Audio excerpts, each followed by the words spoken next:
Vamos a orar. Padre, gracias por tu inmenso amor y tu inmensa bondad para con nosotros. Gracias porque podemos estar este primer día de la semana, tu pueblo reunido adorándote. Eso nos da un sentido de pueblo unánime que adora a su Señor. Gracias porque Jesús no se quedó en la tumba, sino que resucitó de entre los muertos y nosotros servimos a un Salvador vivo.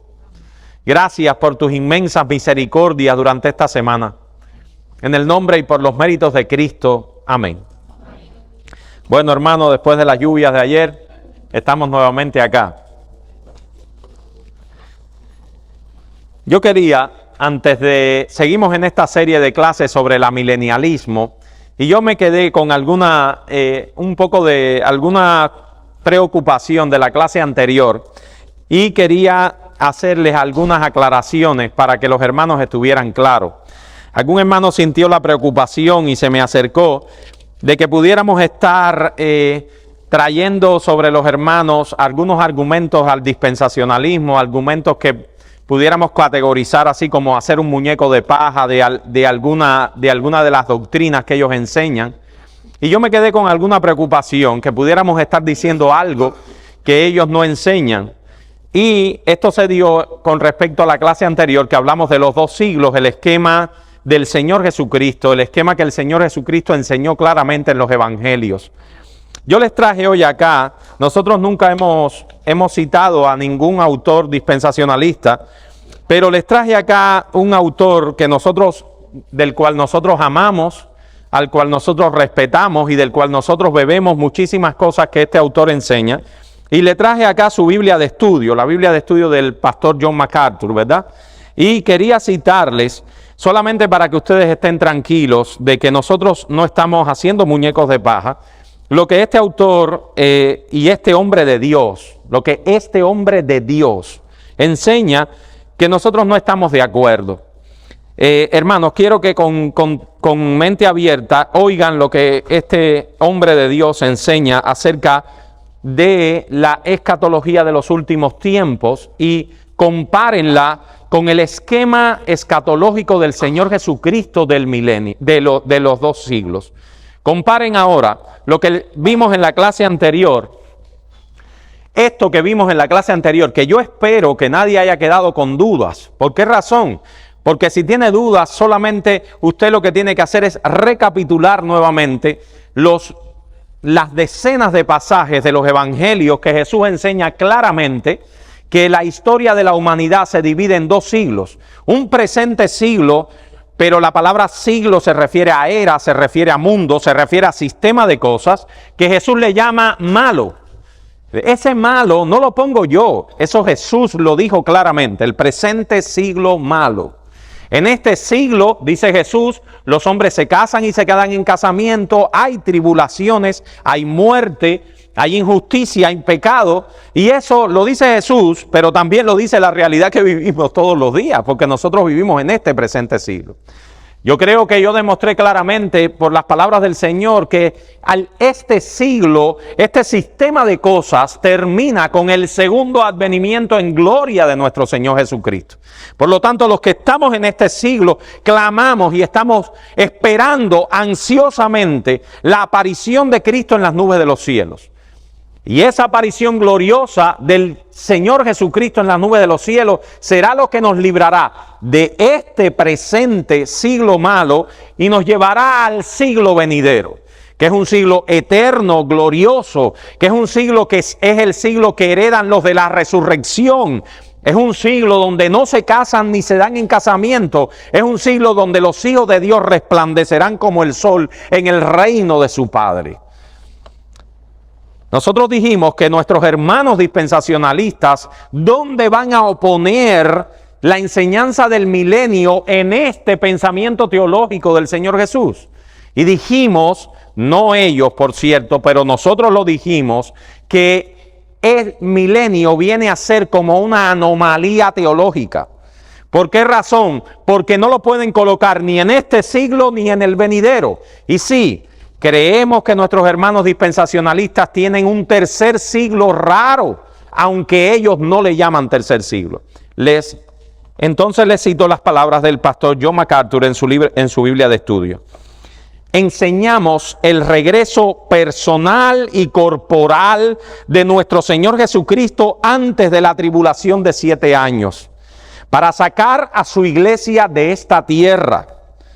Y entre este acontecimiento y su regreso glorioso con sus santos, ¿cuántas segundas venidas hay ahí? Dice el pastor MacArthur.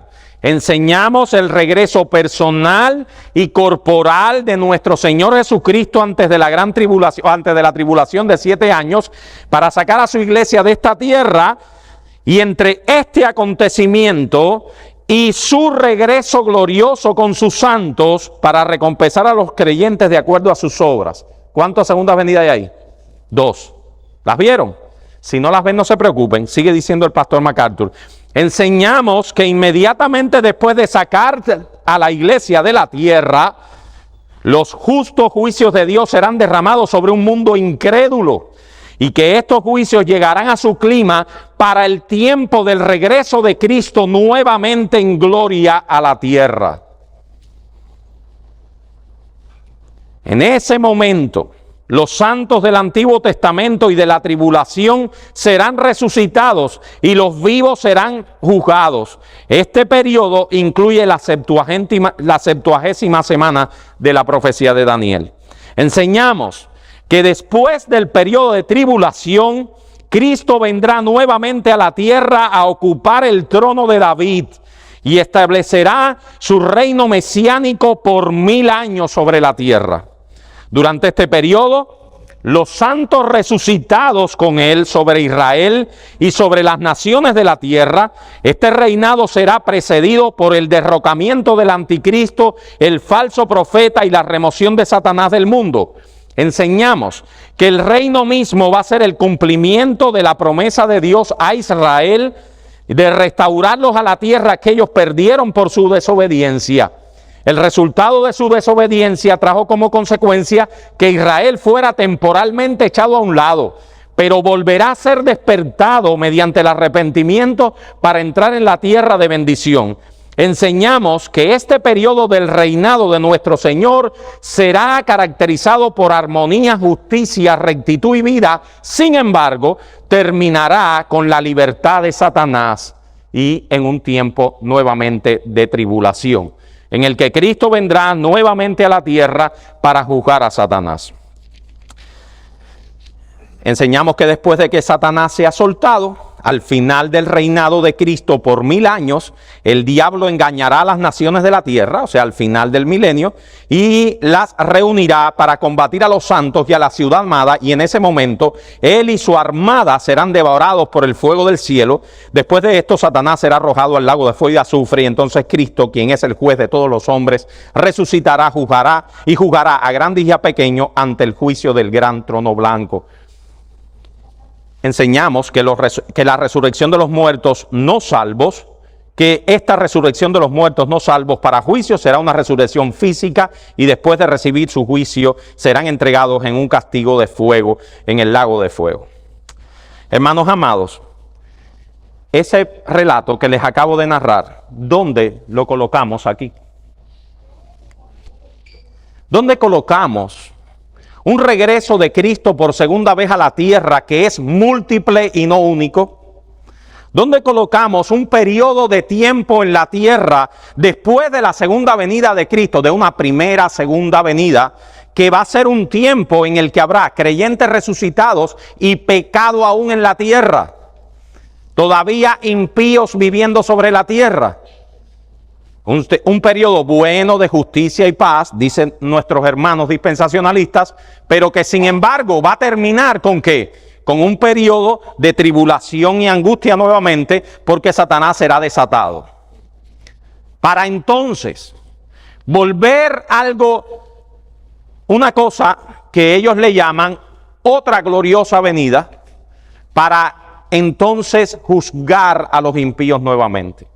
En este esquema dispensacionalista, obviamente hay varias segundas venidas, hay varios periodos de tribulación, hay una alerta a la iglesia de que no pasará la gran tribulación, Hay obviamente un periodo de tiempo sobre la tierra que no podemos colocarlo en este siglo ni en el siglo venidero, porque no cumple los requerimientos para estar en este siglo y no los cumple para estar en el venidero. En este siglo no vive gente resucitada, hermanos. Este siglo es natural. No cumple los requerimientos para estar en el siglo venidero, porque el siglo venidero es glorioso, incontaminado, alejado del pecado, donde estaremos reinando para siempre con el Señor. Hermanos amados, aunque nosotros le tenemos gran aprecio a estos hombres de Dios, no podemos compartir estas enseñanzas.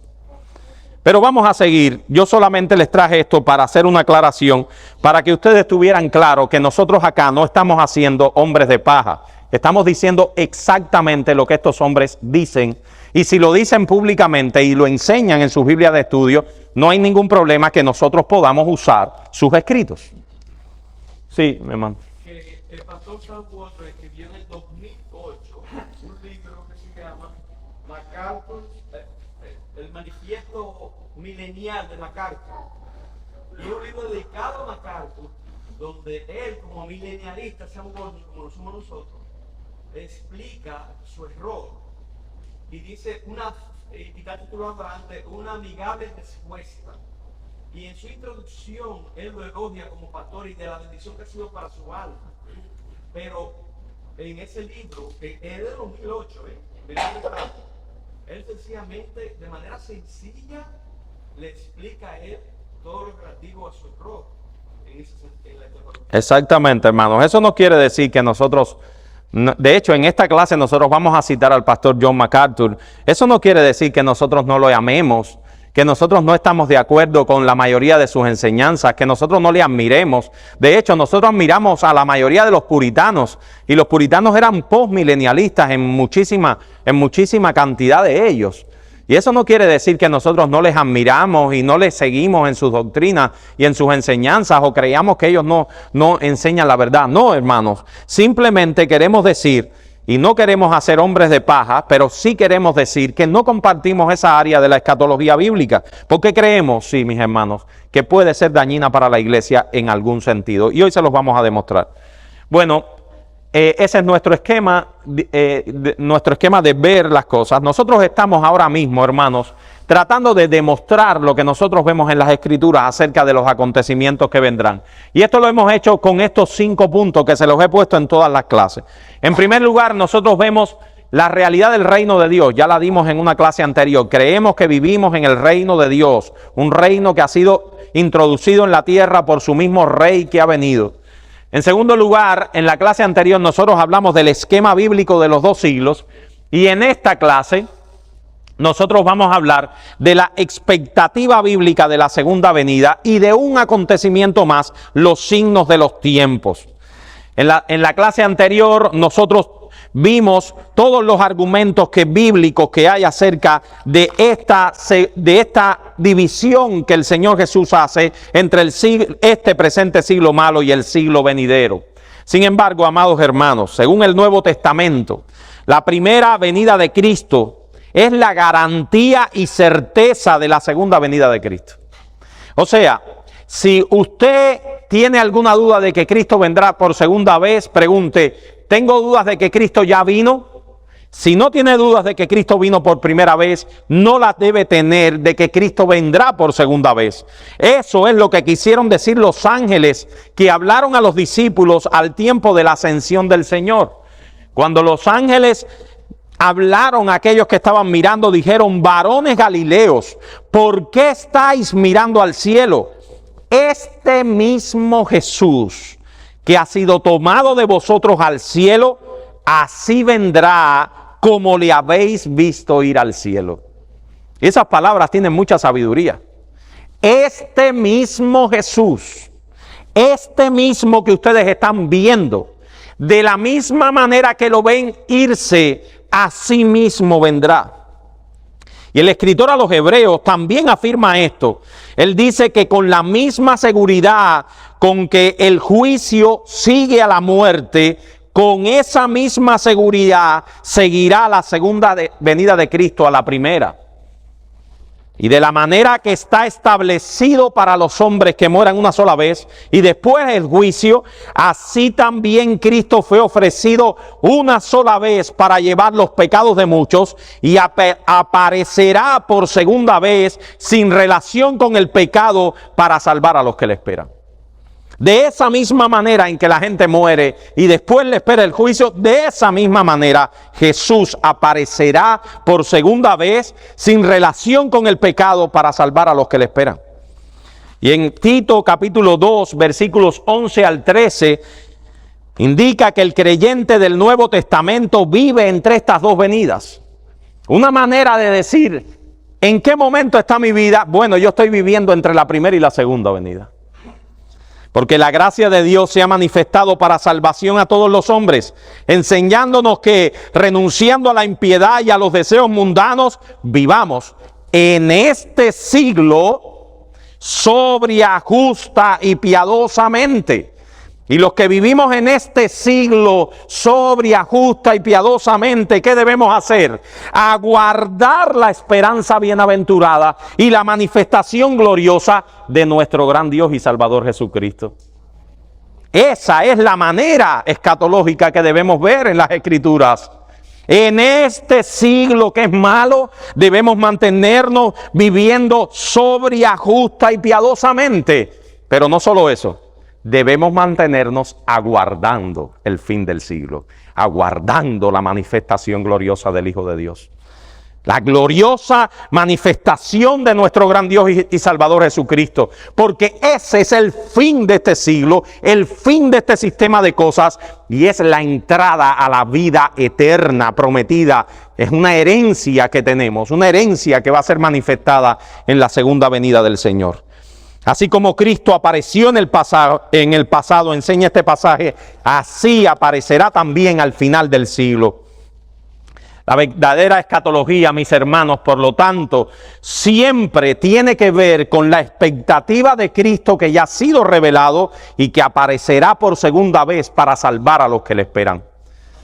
Toda verdadera escatología tiene que estar siempre centrada en la segunda venida gloriosa de Cristo.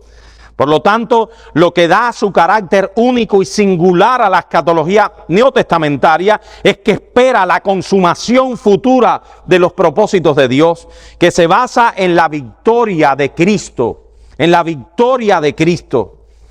Dice Joquema en su libro La Biblia y el futuro, la expectativa del segundo advenimiento de Cristo.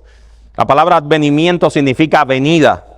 Es el más importante aspecto de la escatología del Nuevo Testamento. Tanto en realidad que la fe de la iglesia del Nuevo Testamento está dominada por esa expectativa. La fe del creyente del Nuevo Testamento está dominada por esa expectativa. Por eso, mis hermanos, la segunda venida en gloria de Jesucristo es parte esencial de nuestra fe. Es parte esencial del evangelio que predicamos. Es parte esencial de la ortodoxia cristiana. No estamos hablando de nada subjetivo ni periférico. Debemos tener bien claro que todo esquema escatológico que pretenda estar basado en las Escrituras deben hacer que los creyentes giren sus cabezas al cielo a guardar la manifestación de Cristo en su venida.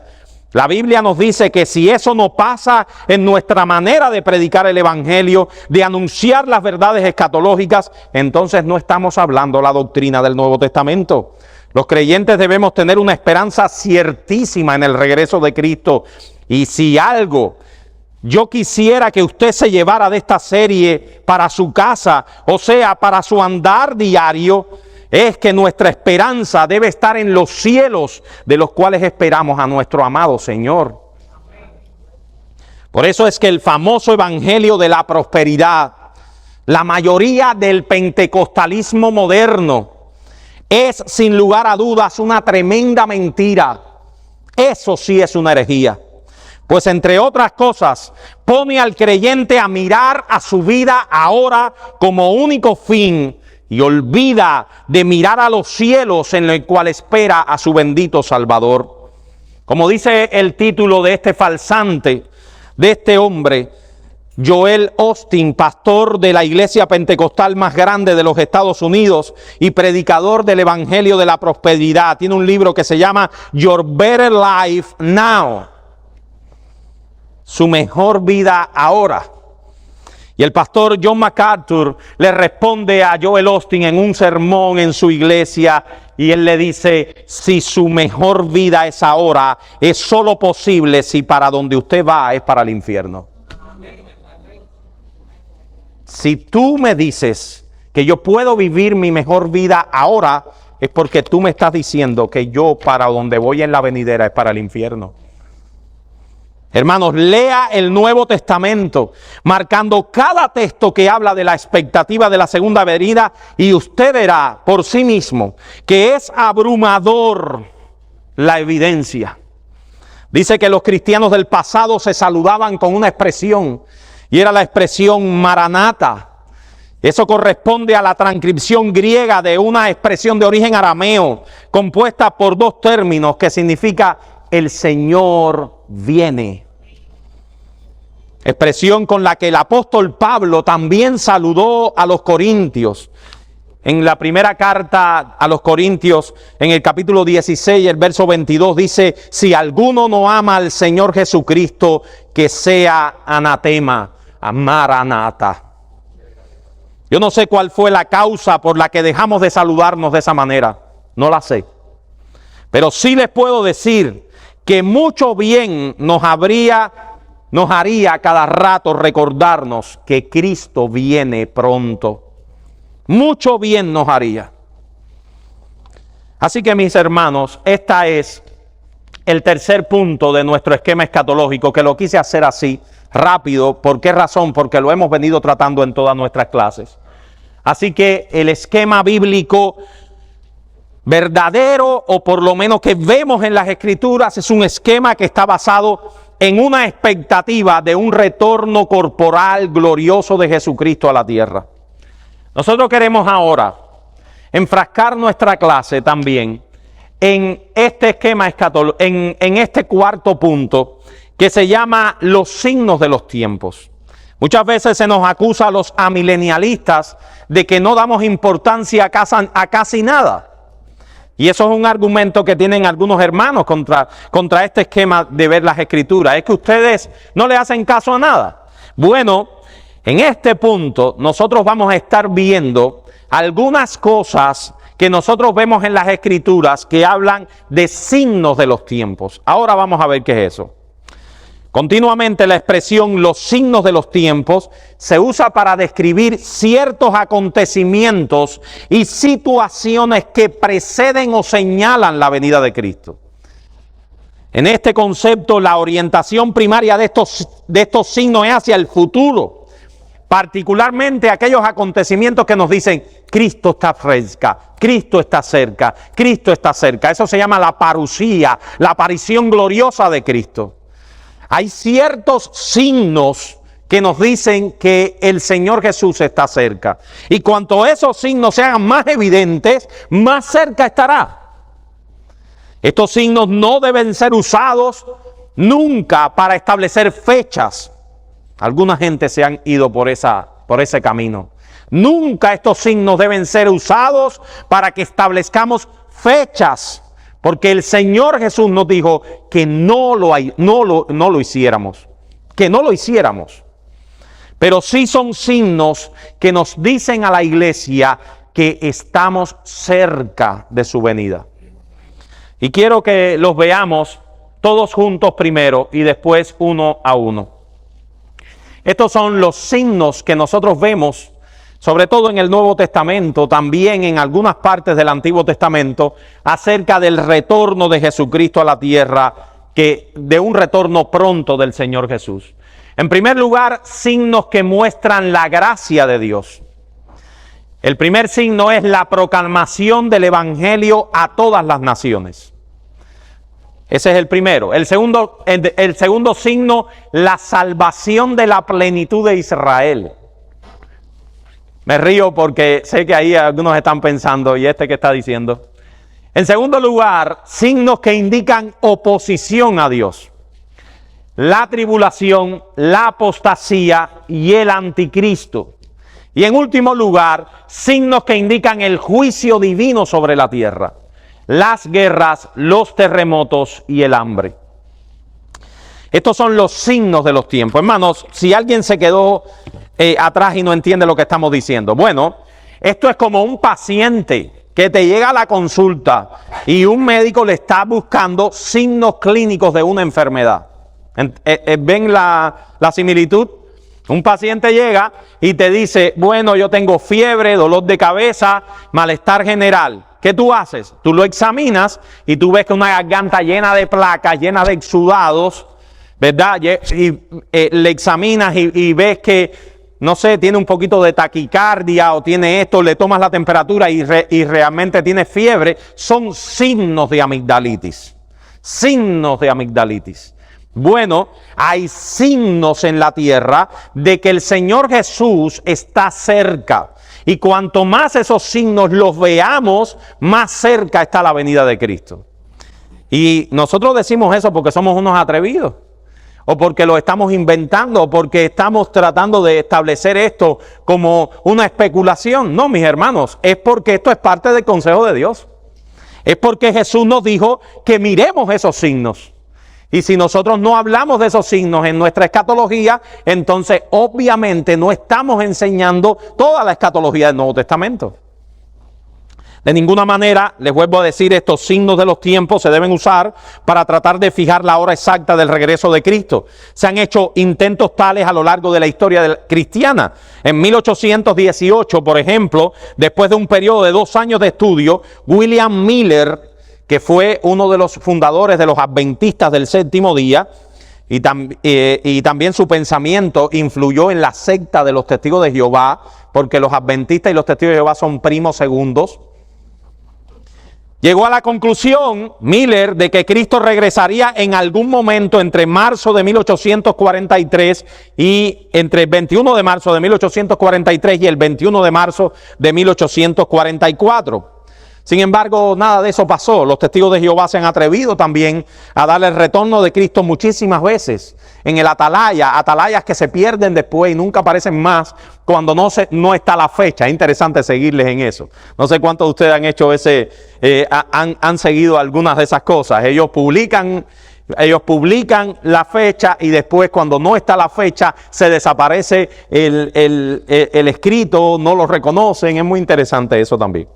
Cristo mismo, sin embargo, condenó todo intento de este tipo cuando dijo que nadie conoce el día o la hora de su regreso, ni siquiera el Hijo. Marcos 13:32, Mateo 24:36. Si Cristo mismo no supo el día, ¿quiénes somos nosotros para tratar de saber más que Cristo? Los signos de los tiempos nos hablan de la certeza de la segunda venida, pero no divulgan su fecha precisa. Habiendo hecho esta aclaración, ¿cómo hemos de pensar nosotros al respecto de los tiempos? ¿Cuál es su función correcta?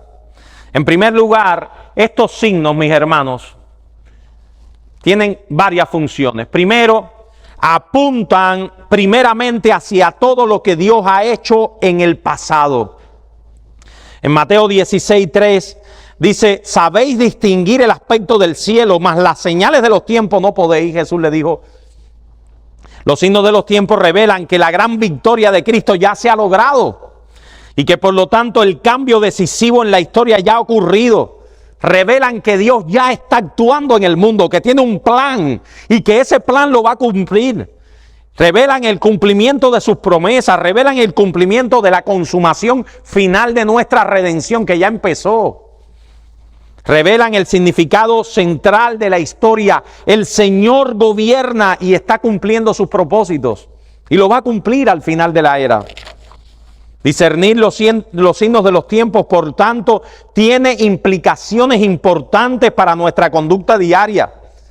Significa que debemos estar aprovechando bien el tiempo porque los días son malos. Significa que debemos andar como hijos de luz. Y en Romanos 13, Pablo apela a los lectores a mostrar por medio de su manera de andar que ellos saben qué hora es en el reloj de Dios. El apóstol Pablo, en Romanos 13, en los versos 11 al 13, dice, Y esto, conociendo el tiempo, que es ya hora de levantarnos del sueño, porque ahora está más cerca de nosotros nuestra salvación que cuando creímos. La noche está avanzada y se acerca el día. Desechemos pues las obras de las tinieblas y vistámonos de las armas de la luz. Andemos como de día. Los creyentes son hombres y mujeres que viven en el reloj de Dios. Nosotros conocemos el tiempo y sabemos que los días son malos y sabemos qué ha de acontecer en este mundo al final de los tiempos. En segundo lugar, mis hermanos, los signos de los tiempos apuntan también al fin de la historia, en particular hacia el regreso de Jesucristo. Ahora, vamos a ir describiendo cada uno de estos signos. En primer lugar, vamos a ver los signos que muestran la gracia de Dios. El primero de esos signos es la proclamación del Evangelio a todas las naciones. En el así llamado discurso del Monte de los Olivos, Cristo enseñó que el Evangelio debía ser predicado a todas las naciones antes que llegase la parousia, o sea, la aparición de Cristo. Jesús dijo que su Evangelio iba a ser conocido en todas las naciones de la tierra antes de su regreso glorioso. Por lo tanto, la proclamación del Evangelio a todas las naciones es un signo de los tiempos. En Mateo capítulo 24, versículo 14 y en Marcos 13:10 dice: y será predicado este evangelio del reino en todo el mundo para testimonio a todas las naciones y entonces vendrá el fin. Palabras claras, llanas. ¿Qué quiere decir que el evangelio será predicado para testimonio a todas las naciones? ¿Quiere decir esto que Cristo vendrá sobre una tierra cristianizada? ¿Que todas las naciones de la tierra, que todos los hombres de la tierra van a ser salvos en el momento de su segunda venida? Obviamente eso no quiere decir. La idea parece ser que el evangelio será para todas las naciones un testimonio que demanda una decisión. Esa es la idea en el texto original. El evangelio debe transformarse en una fuerza que debe de ser tenida en cuenta para las naciones del mundo. Eso no quiere decir que cada miembro de cada nación oirá el evangelio, sino más bien que el evangelio será una parte importante en la vida de cada nación que no podrá ser pasado por alto. El evangelio debe iniciar a la fe, pero si es rechazado, testificará en contra de aquellos que lo han rechazado. Hermanos amados, eso yo creo que el pastor Daniel nos lo dijo en la serie de Jonás.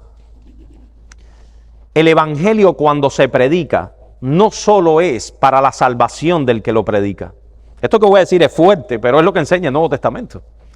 El evangelio, cuando se predica, no solo es para la salvación del que recibe el evangelio o no lo recibe. El evangelio también es para la condenación del mundo. Cada persona que oye el evangelio, hijos nuestros, oigan, escuchen, que llevan tanto tiempo escuchando el evangelio. Cada persona que oye el evangelio y lo conoce, pero no toma una decisión por Cristo en su vida, es una persona que está condenándose a sí misma. El que cree en el Hijo tiene vida eterna, pero el que rehúsa creer en el Hijo no verá la vida, sino que la ira de Dios está sobre él. En la Gran Comisión, Jesús unió el llamado a predicar el evangelio con este signo de los tiempos, con el signo de la predicación a todas las naciones. Mire lo que dice Jesús en la Gran Comisión: por tanto, id y haced discípulos a todas las naciones. He aquí yo estoy con vosotros todos los días hasta el fin del mundo. El llamado de la Gran Comisión es que todas las naciones conozcan el evangelio. Eso es un signo de los tiempos. Este signo de los tiempos debería ser un gran incentivo para la misión. Y yo creo que es lícito, mis hermanos, que si nosotros queremos que Cristo venga, yo pensaba que iba a decir amén, queremos que Cristo venga, ¿verdad? Bueno, hermanos, prediquemos el evangelio. Porque Cristo no vendrá a la tierra hasta que toda lengua y nación tenga un testimonio del evangelio. ¿Que sean salvos? No. Que sea un testimonio del evangelio. Por eso es que los calvinistas y los amilenialistas y todos los demás hermanos han tenido un énfasis en ir a las misiones. En ir a las misiones. William Carey y todos los demás misioneros han tenido un énfasis de ir a las misiones. ¿Por qué? Porque son pueblos no alcanzados, para testimonio de las naciones. Y con ese pensamiento, con el pensamiento de que las naciones tengan el testimonio del evangelio, es que las misiones han salido al mundo. Han salido al mundo. Segundo signo de los tiempos. La salvación de la plenitud de Israel. En Romanos capítulo 11, versículos 25 al 26, se los leo en dos versiones de la Biblia para tener claro este signo de los tiempos. En el 25 al 26 dice el apóstol Pablo: porque no quiero, hermanos, que ignoréis este misterio, para que no seáis sabios en vuestra propia opinión, que a Israel le ha acontecido un endurecimiento parcial hasta que haya entrado la plenitud de los gentiles, y así todo Israel será salvo. En ese mismo texto, en la versión nuestra, la Reina Valera, dice: porque no quiero, hermanos, que ignoréis este misterio. Y yo dije la versión nuestra, tengo que tener un cuidado ahí. Nosotros no tenemos ninguna versión, ¿ok? Porque después yo recapitulo esto en la casa. No tenemos ninguna versión. En la versión que frecuentemente usamos, la Reina Valera, dice: porque no quiero, hermanos, que ignoréis este misterio, para que no seáis arrogantes en cuanto a vosotros mismos, que ha acontecido a Israel endurecimiento en parte, hasta que haya entrado la plenitud de los gentiles, y luego todo Israel será salvo. Obviamente hay una diferencia en un detalle entre estas dos versiones. Mientras la Biblia de las Américas dice que mientras los gentiles van siendo salvos, de esa misma, así mismo todo Israel será salvo, la Biblia de las Américas coloca la salvación de Israel para el final. Luego todo Israel será salvo. ¿Cuál de las dos versiones está mejor? Sin lugar a dudas, la Biblia de las Américas traduce mejor este texto, hermanos. Lo traduce mejor. Si nosotros vemos el contexto de estas palabras, cuando uno busca un texto, nosotros lo hacemos así, hermanos, porque no podemos traerle aquí 3 capítulos de la Biblia, ponérselos en una presentación de PowerPoint. Pero yo les pido que estos textos no lo vean regados, porque podemos llegar a malas interpretaciones. Pero cuando uno une Romanos 9, Romanos 10 y Romanos 11, esos 3 capítulos, los une todos, Pablo trata el tema de la elección divina como la elección que no depende de pertenecer a una nación. ¿Dónde dice eso Pablo? En Romanos 9. Romanos 9 es un tratado acerca de que la salvación no está circunscrita a ningún pueblo, ni por ser descendiente de Abraham nadie es verdadero israelita. Ese no es el principio de Romanos 9. Bueno, no lo divorciemos de Romanos 11. La elección no depende de pertenecer a una nación ni del querer del ser humano, dice Pablo en Romanos 9:6, sino de la gracia soberana de Dios que actúa en el que quiere como quiere de acuerdo a su voluntad. Nosotros claramente vemos que este texto, y así todo Israel será salvo, se refiere no a Israel como nación, sino ¿a quién? Al Israel espiritual, al remanente de Israel, a los elegidos que hay entre la nación judía. La preocupación que hace a Pablo llevar a Romanos 9, Romanos 10 y Romanos 11 es una preocupación legítima. ¿Cuál es la preocupación? ¿Alguien se acuerda en Romanos 9? No lo podemos leer completo, pero hay una preocupación. Vamos a buscar Romanos capítulo 9 para leer esta sección completa y poder tener claro. Miren la preocupación del apóstol.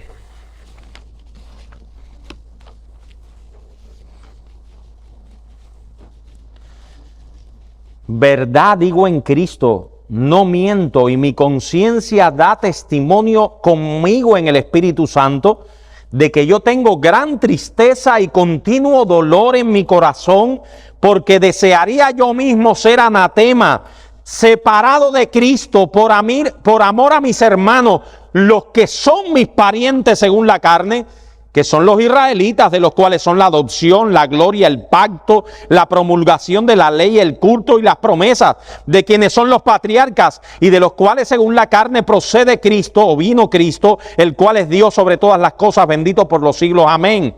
No es que la palabra de Dios haya fallado, porque no todos los que descienden de Israel son israelitas. O sea, el apóstol Pablo está diciendo, la razón por la que el apóstol Pablo escribe esto, si pudiéramos hablar en esos términos, es que él tiene una preocupación por su gente, de los cuales son los israelitas, su carne.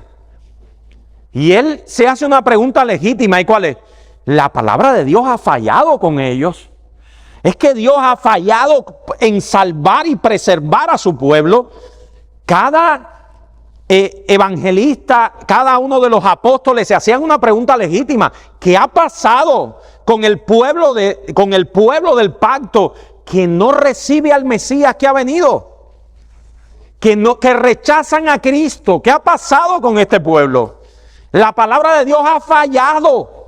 Porque Dios le prometió a Abraham que su descendencia le amaría y le serviría, ¿no es verdad? Entonces podría haber un pensamiento lógico, y es, ven acá, si los descendientes de Abraham rechazan al Mesías, la promesa falló. ¿No es verdad? Ese es el pollo del arroz con pollo de Romanos 9, 10 y 11. Y el apóstol Pablo dice, no, es que la promesa fue hecha a la descendencia espiritual de Abraham.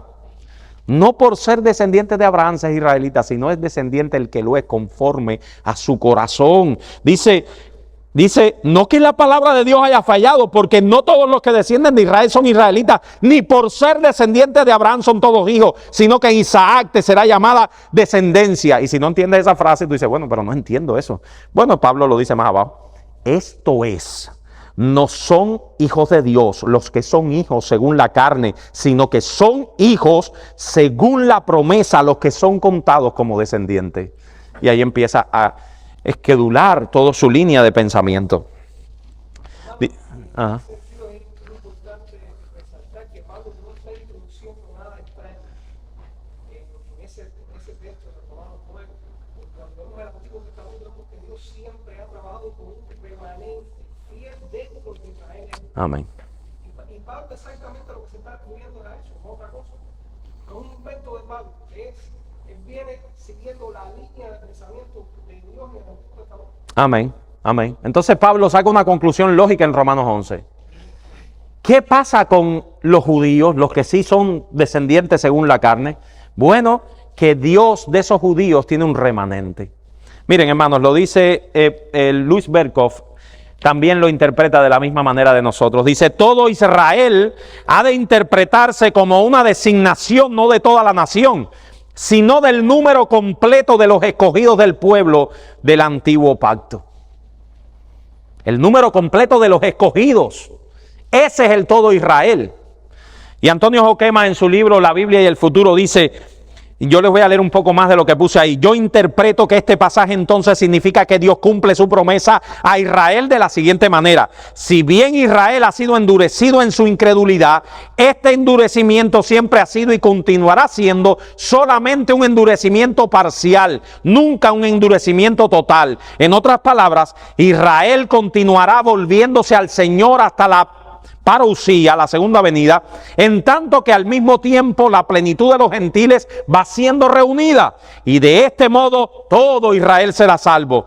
No solo la última generación de los israelitas, sino todos los verdaderos israelitas, todos aquellos que no son simplemente de Israel, sino que son Israel, para usar el lenguaje de Romanos 9:6. Otro modo de decirlo sería, todo Israel en Romanos 11:26 significa la totalidad de los escogidos de entre Israel. Por eso es que la interpretación, por eso es que la traducción mejor es y así todo Israel se salvará. ¿Por qué razón, mis hermanos? Porque hay un endurecimiento en parte en los judíos, hasta que entre la totalidad de los gentiles, nosotros.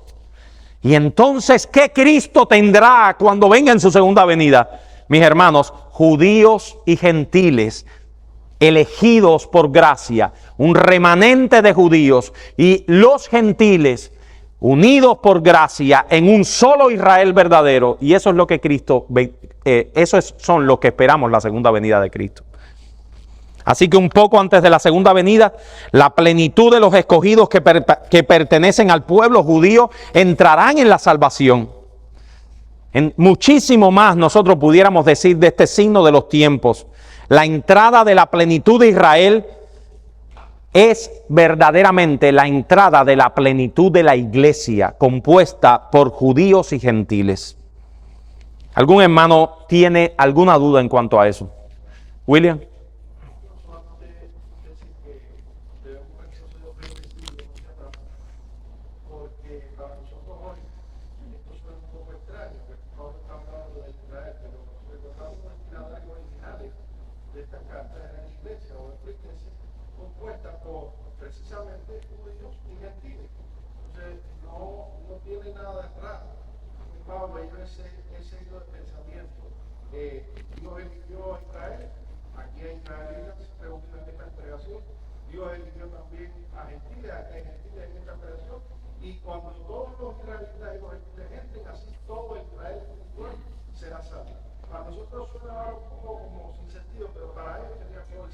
Amén, hermano.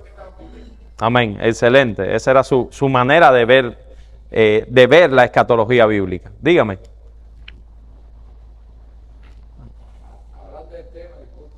Sí.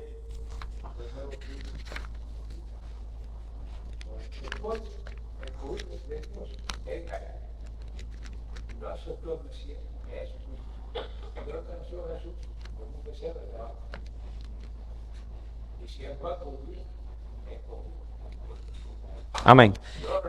Entonces, hermanos, Dios escogió al pueblo de Israel, la iglesia triunfante que el Señor vendrá a buscar en la segunda venida de Cristo. Nosotros somos el Israel de Dios. El Israel es la iglesia del Señor Jesucristo, formada, como dice nuestro hermano William, por judíos y gentiles. Judíos que son el remanente de Israel, el remanente de los judíos elegidos, y los gentiles, que también hay un remanente de gentiles, porque aquí todos los gentiles no se salvan.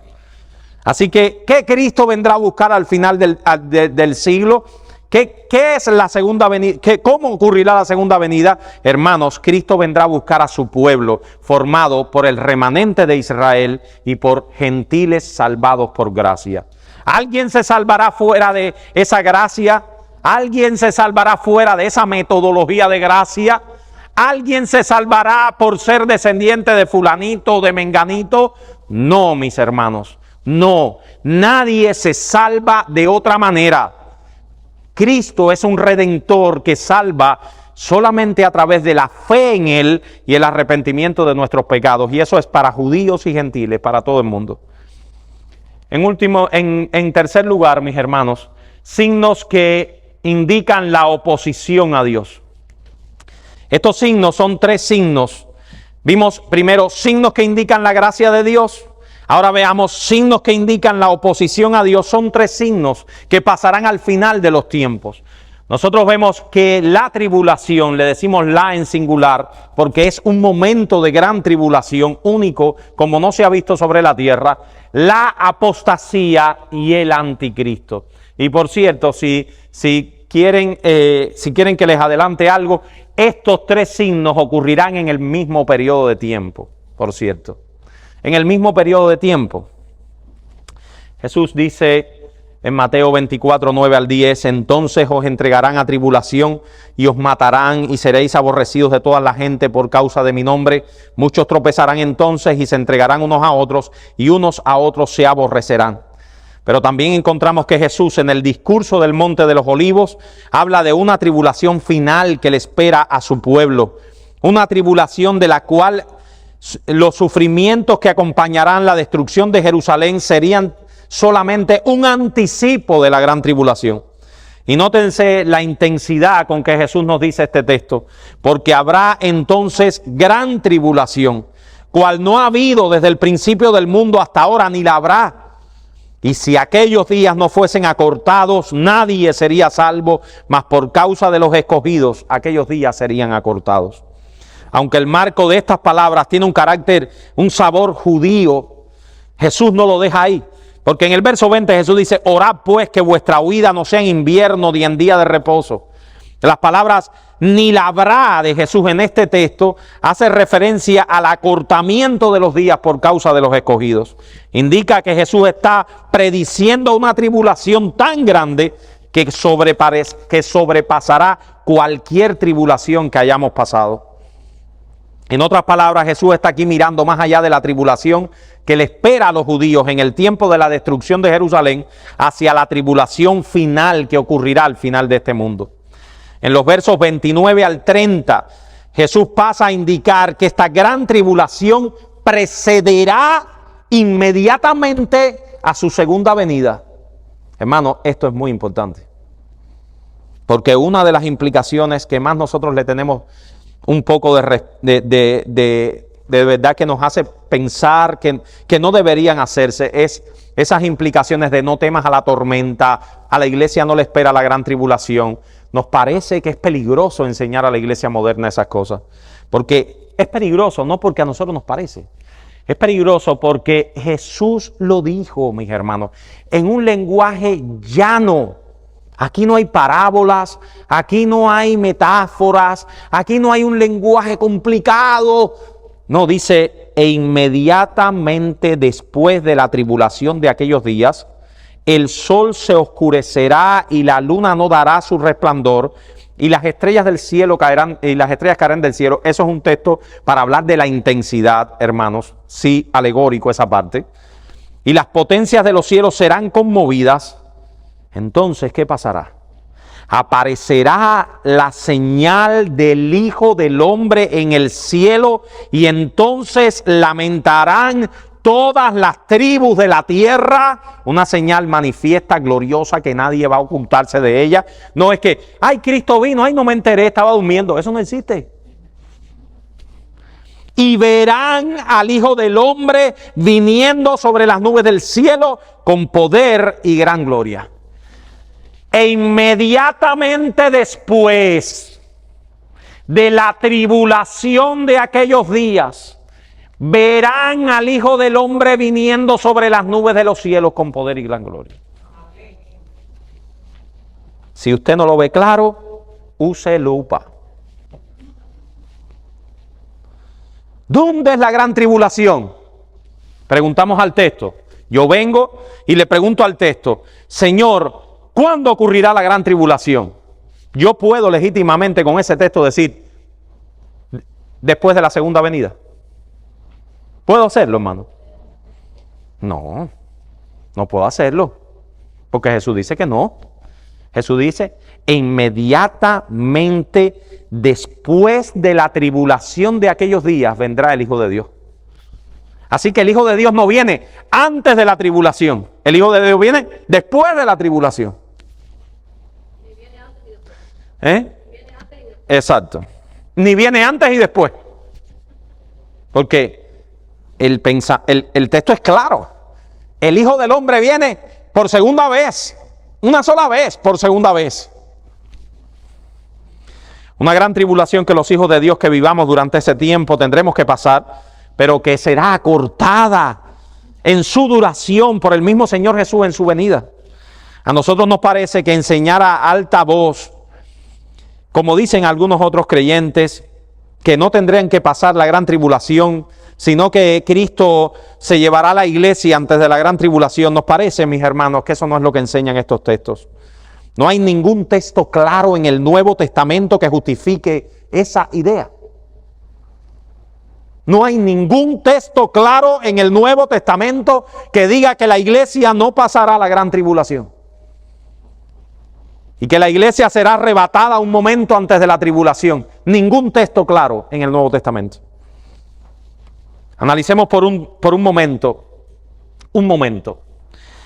El único texto. Hermano, en el momento que les dije esto de la segunda venida estaba este texto y quiero analizarlo con ustedes.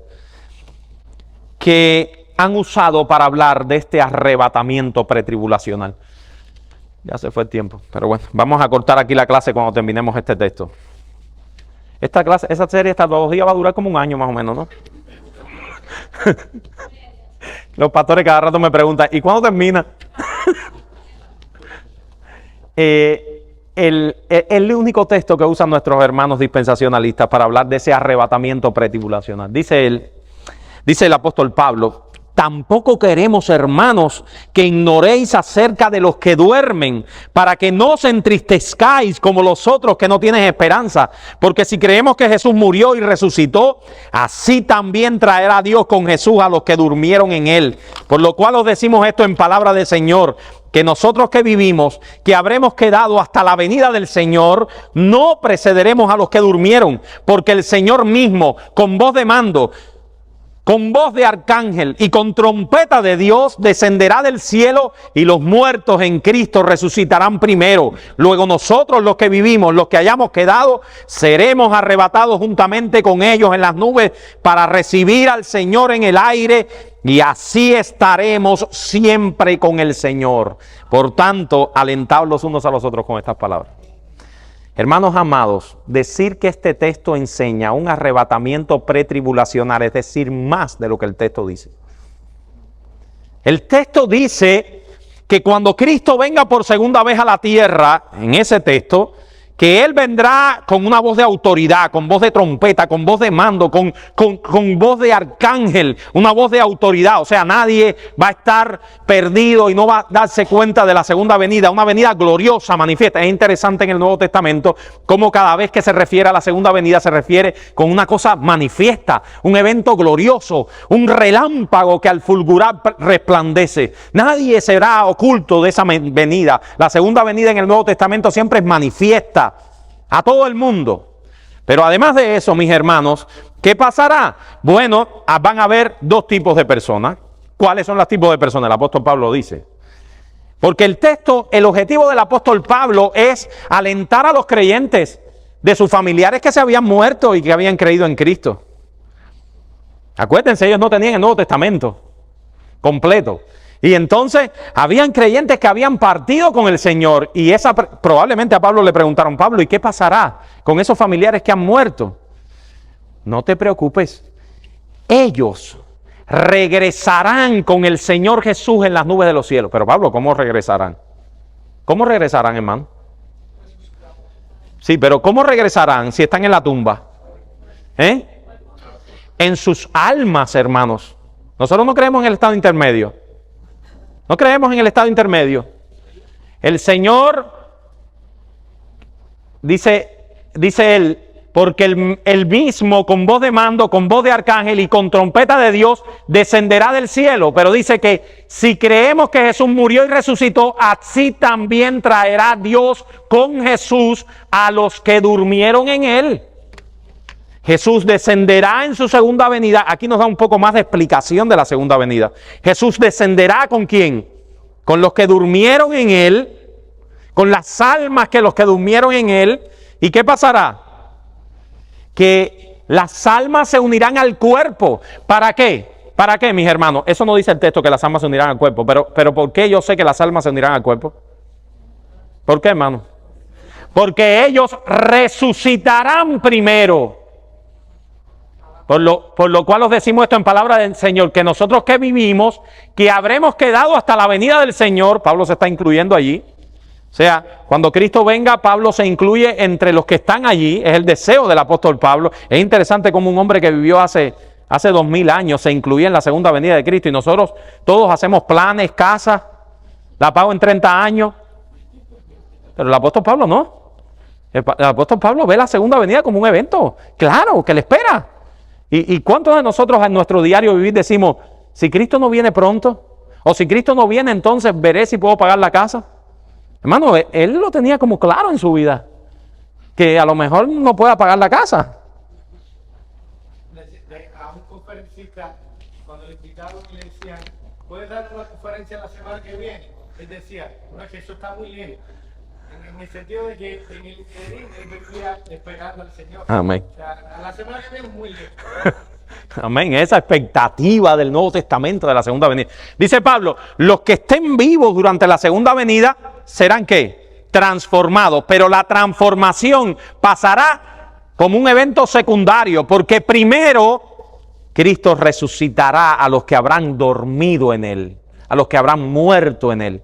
Y entonces los resucitados y los transformados recibirán al Señor en el aire para estar 1000 años con el Señor, para ser librados de la gran tribulación. No, para estar para siempre con el Señor, para siempre con el Señor. Así que, mis hermanos, ¿habrá un arrebatamiento durante la segunda venida? La respuesta es sí. Pero no como lo dice la doctrina dispensacionalista. Este hermoso pasaje dice que después de la muerte hay una esperanza maravillosa para el creyente. Y con esto termino. El mismo Dios que levantó a Jesús de los muertos, levantará también de entre los muertos a los que son suyos, a los que son de Cristo. Él los traerá con Jesús desde el cielo. Es decir, traerá sus almas del cielo para que se reúnan con sus cuerpos en forma instantánea. Habiéndose reunido con sus cuerpos, los creyentes que resucitaron y los transformados irán a recibir al Señor en el aire. Ese es el arrebatamiento, o sea, el recibimiento del Señor en el aire. Por lo tanto, mis hermanos, la exhortación final: alentaos los unos a los otros con estas palabras. Oremos y con esto termino.